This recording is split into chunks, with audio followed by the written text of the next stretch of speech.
The first time I learned about MYST was through the CD sampler offered from Brudabund, where it showed a bunch of different games and such.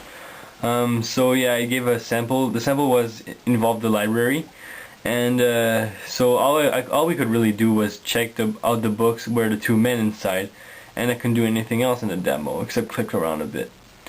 And I didn't even know who the two men were, so that didn't tell me much.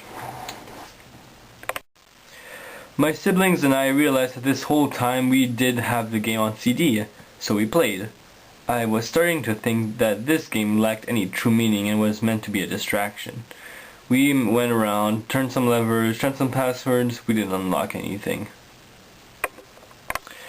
At that same time, a friend of ours owned the game and claimed that there was something scary down some stairs. We thought he meant there was something hidden behind a secret library passage. I imagined a large killer bat somehow. Turned out that there was nothing there. It was what scared him was the music coming from the holographic pool. We guessed that you were so we thought that the whole plot of the game was that you were trapped in some kind of world, and these two guys are trying to tell you how to escape. One of them was evil, so he wasn't actually trying to help you at all.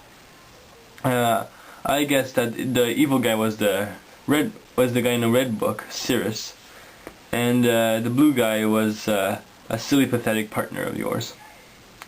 After sifting through the books in the library, we came to an odd conclusion.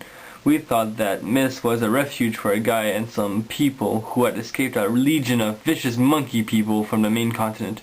This was drawn by reading the Channelwood and This was concluded by reading the Channelwood and Selenic Age journals.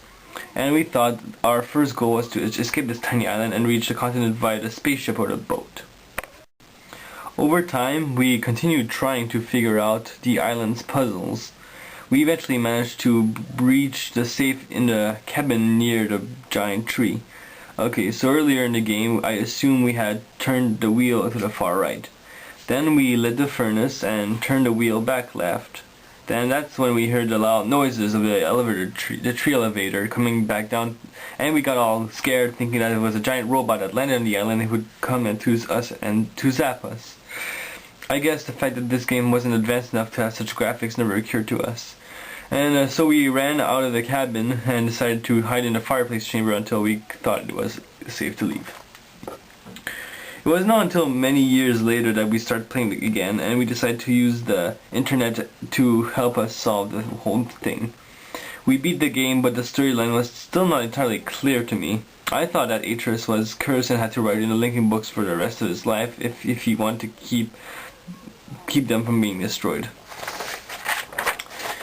That was, I guess, taken from Riven a bit.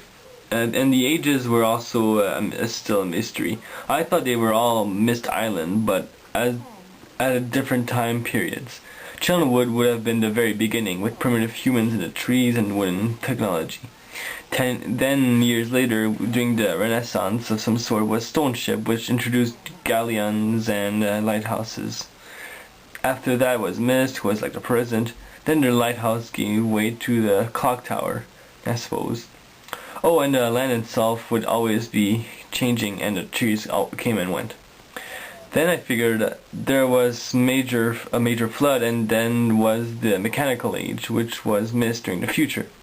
And finally, there was that even further in the future, where MYST Island came to an end of the world with Selenitic.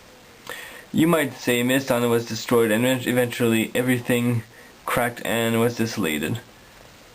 Even that clock tower from the water. Couldn't explain who was working on underground tramway though. It finally took some Wikipedia research to understand everything. These were my theories about MYST. I'm sorry if I talk so badly. I'm reading from a paper. I hate this.